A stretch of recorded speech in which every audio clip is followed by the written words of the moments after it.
Hello friends, आज हम 11th का फिजिक्स लिए और 11th के फिजिक्स में पार्ट दूसरा जो है जिसमें आपका पहला चैप्टर होता है प्रत्यास्थता, इलास्टिसिटी। आज हम उसी के बारे में बात करेंगे क्योंकि यह प्रत्यास्थता रियल लाइफ में बहुत ही इम्पोर्टेंट होता है। तो आज हम प्रत्यास्थता संबंधित चैप्टर जो है 11th का भाग दूसरा, उसमें जो पहला चैप्टर आपका प्रत्यास्थता है उसकी क्या खासियत होती है, उसमें क्या क्या प्रॉपर्टियां होती हैं और वह रियल लाइफ में कहाँ उपयोग में आती है, हम उसकी भी बात करेंगे। चलिए अब आपको अगर बताएं कि प्रत्यास्थता चैप्टर में अगर बात करें पहला हेडिंग की, तो प्रत्यास्थता चैप्टर में पहला हेडिंग है आपकी प्रत्यास्थता। और प्रत्यास्थता किसे कहते हैं उस कंसेप्ट को जानने से पहले आपको ये जानना होगा कि ठोस पदार्थ या रिजिड बॉडी किसे कहते हैं। अगर मैं बात करूं ठोस पदार्थ या रिजिड बॉडी की, ठोस पदार्थ या इसको कह सकते हो कि अप्रत्यास्थ पदार्थ क्या होता है? ऐसा पदार्थ जिस पर बल लगाने पर पदार्थ के आकार अथवा आकृति में कोई परिवर्तन ना हो, ऐसे पदार्थ को ठोस पदार्थ या अप्रत्यास्थ पदार्थ कहते हैं। और यह ऐसा इसलिए होता है क्योंकि कोई भी पदार्थ एटम से मिलकर बना होता है, मतलब परमाणु से मिलकर बना होता है। और परमाणु से मिलकर बना होता है तो जो अगर जैसे आपको ये फिगर में दिख रहा होगा कि मान लीजिए एक पदार्थ है जो कि किससे बना है, यह एटम से बना है। इसमें एटम कहाँ है? एक एटम यहाँ है, दूसरा एटम यहाँ है, तीसरा एटम यहाँ है, चौथा एटम यहाँ है, पांचवा एटम यहाँ है, छठवां एटम यहाँ है, सातवां है और आठवां है। यह माना जाता है कि सभी एटम किसी पदार्थ में जो एटम या परमाणु एक दूसरे से बंधे होते हैं वह स्थायी संतुलन में और चारों तरफ से साम्य बल के कारण बंधे हुए हैं। और यदि पदार्थ ठोस होगा तो क्या होता है कि अगर इस पर फोर्स अप्लाई किया जाए, जैसे अगर आपसे कहा जाए कि इस ऊपर से इस पदार्थ पर फोर्स अप्लाई किया जाए, F बल लगाया जाए, तो पदार्थ में दो अणुओं के बीच विस्थापन शून्य हो, उसे क्या कहते हैं? उसे ठोस पदार्थ या अप्रत्यास्थ पदार्थ कहते हैं। ऐसा पदार्थ जिस पर बल लगाने से दो पास के अणुओं के बीच के विस्थापन क्या हो, शून्य हो, उसे अप्रत्यास्थ पदार्थ या ठोस पदार्थ कहते हैं। और इससे पहले मैंने बोला या ये भी कह सकते हो कि ऐसा पदार्थ जिस पर बल लगाने से, विरूपण बल लगाने से उसके आकार में और आकृति में कोई परिवर्तन ना हो, उसे ठोस पदार्थ कहते हैं। चलिए थोड़ा सा मैं आपको इसमें एनिमेशन का दिखाता हूँ, फिर आगे आपको जितने हेडिंग हैं उसकी बात करता हूँ। इस एनिमेशन में मैं आपको दिखाना चाहता हूँ कि क्या मैटर होता है इसमें। ये आपका क्या है?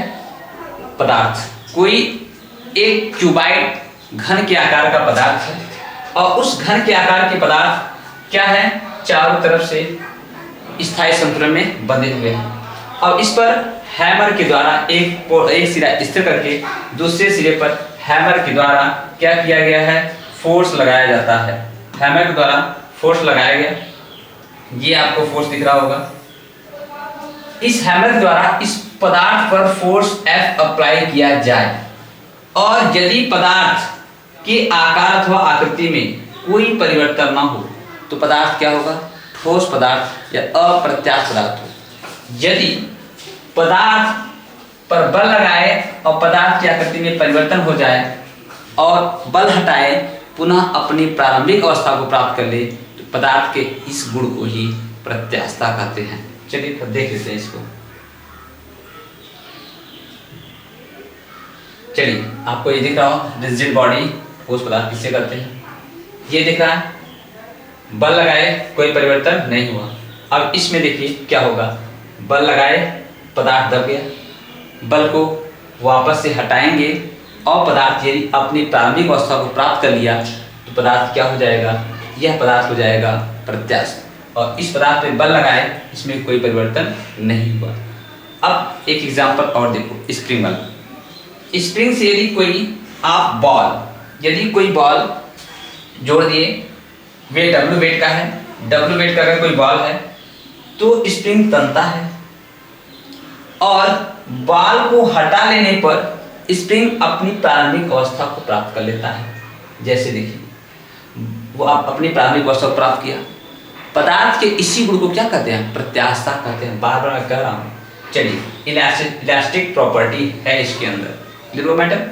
अब देखिए, इसमें भी मैं हैमर को ऊपर करूंगा तो पदार्थ अपनी प्रारंभिक अवस्था प्राप्त कर लिया। पदार्थ के इसी गुण को ही क्या कहते हैं? प्रत्यास्थता। आप एनिमेशन के थ्रू देख पा रहे हो। इससे पहले देखिए, पदार्थ पर हैमरिंग किया गया, पदार्थ की आकृति में कोई परिवर्तन नहीं हुआ, लेकिन इसमें क्या हुआ। चलिए, ऐसा इसलिए होता है, हम यह मानते हैं कि पदार्थ पे बल लगाए, विस्थापित हो जाए, बल को हटाए, वापस आ जाए। ऐसा इसलिए होता है, यह मानते हैं कि ये पूरा पदार्थ एटम से मिलकर बने होते हैं। जो आपको एनिमेशन में दिख रहा है कि ये पूरा पदार्थ जितने भी होते हैं ब्रह्मांड में, सब एटम से बने हैं। और एटम में हम ये कह सकते हैं कि सभी एटम स्थायी बल के द्वारा स्थिर अवस्था में है। सभी एटम क्या है? स्थायी बल के द्वारा अपने स्टेबल अवस्था में है, स्थायी रूप में विद्यमान है। इसको मैं एक स्प्रिंग से आपको जोड़ के दिखाता हूँ कि देखिए, स्प्रिंग से अगर इसको जोड़ दिया जाए तो क्या होता है। माना जाता है कल्पना में कि सभी एटम के चारों तरफ स्प्रिंग होते हैं, क्योंकि अगर दबता है वापस आता है, कैसा होता है? ऐसा फोर्स लगाए, वापस आए, छोड़े, चला गया। ऐसा किसमें होता है? स्प्रिंग होता है ना।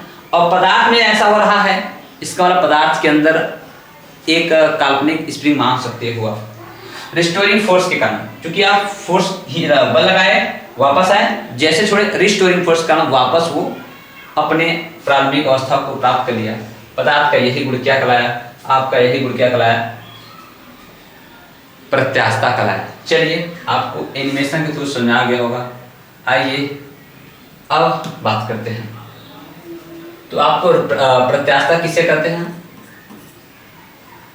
पदार्थ का ऐसा गुण जिस पर बल लगाए, पदार्थ की अवस्था अथवा आकृति में परिवर्तन हो जाए, बल को हटा ले, अपनी प्रारंभिक अवस्था को प्राप्त कर ले, पदार्थ के इसी गुण को प्रत्यास्थता कहते हैं।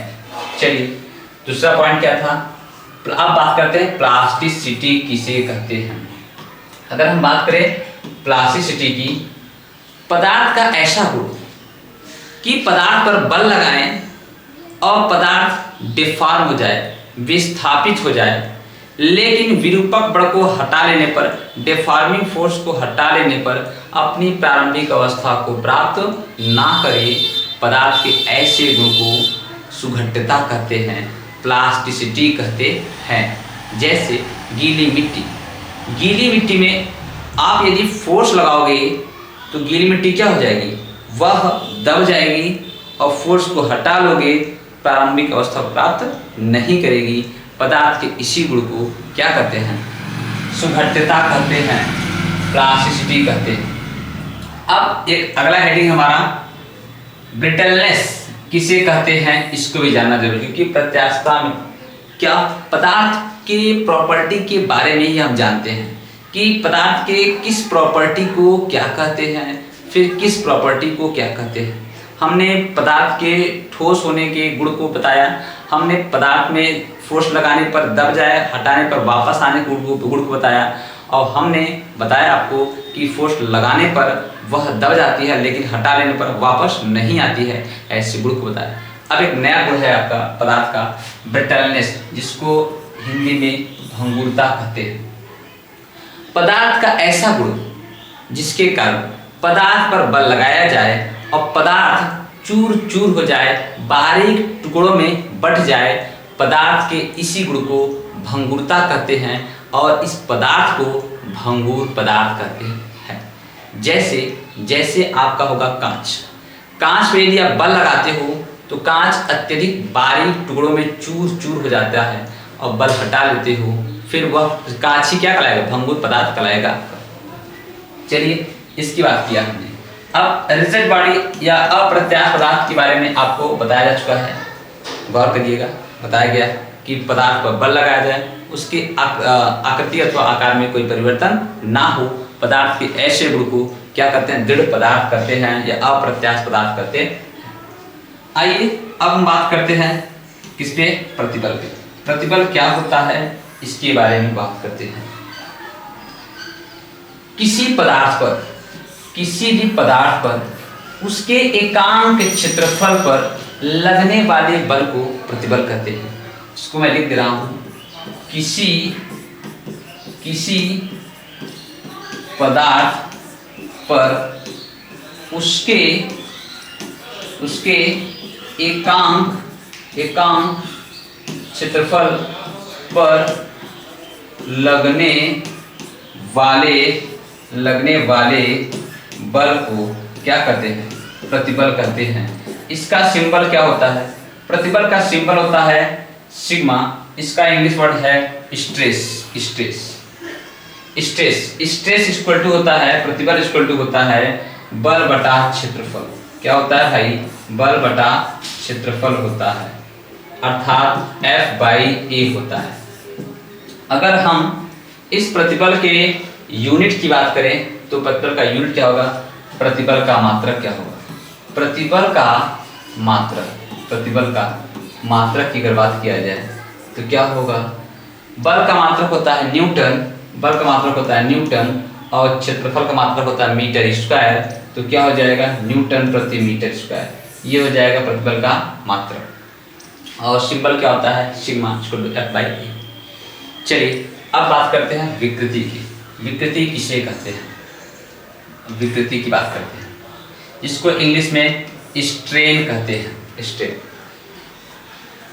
किसी पदार्थ पर बल लगाने से पदार्थ के भिन्नात्मक परिवर्तन को विकृति कहते हैं। अर्थात यदि किसी पदार्थ, कोई पदार्थ है, जैसे मैं आपको दिखाऊं, ये कोई रॉड है,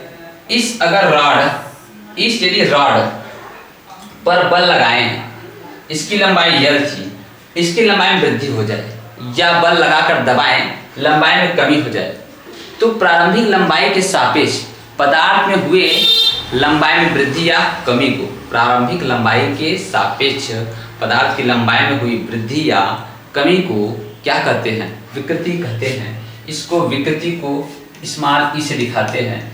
विकृति क्या है, किसी पदार्थ की लंबाई में भिन्नात्मक परिवर्तन को ही क्या हो जाएगा, डेल्टा L/L होता है, डेल्टा L/L। इसका मात्रक क्या होता है, अगर हम बात करें मात्रक की, तो मात्रक चूंकि डेल्टा L भी मीटर में और L भी मीटर में, दोनों का मात्रक सेम कट जाएगा, मात्रक नहीं होता है। तो कैसे खींचता है, चलो थोड़ा इसको देख लिया जाए। जैसे यही पदार्थ है, इसको खींचा जाए,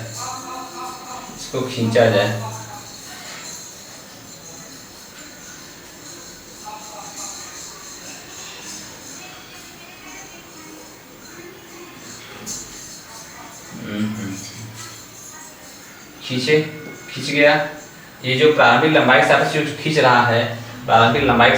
रहा है, फिर वो वापस आ रहा अपनी अवस्था को प्राप्त कर रहा है। पदार्थ के इसी गुण को क्या करते हैं, पदार्थ के इसी गुण को विकृति कहते हैं। देखिए, फोर्स लगा के खींचा जाए, फिर वापस छोड़ा जाए, प्रारंभिक लंबाई से सापेक्ष जो लंबाई में वृद्धि या कमी होती है, इसी को कहते हैं विकृति। चलिए इतना आज देखते हैं, और नेक्स्ट लेक्चर में हम इसके नेक्स्ट हेडिंग को बात करेंगे, क्योंकि आप बताएंगे कि विकृति के 3 प्रकार होते हैं, अनुदैर्ध्य विकृति, आयतन विकृति और शियर विकृति। ये क्या होते हैं इसकी बात करेंगे, और हुक का नियम क्या होता है इसकी बात करेंगे। और दोस्तों को शेयर करिए यदि ये वीडियो अच्छा लगे। यदि आप सपोर्ट करेंगे तो लगातार आपको 11th का इस चैप्टर की पूरी वीडियो दे दी जाएगी। Thank you watching for this video.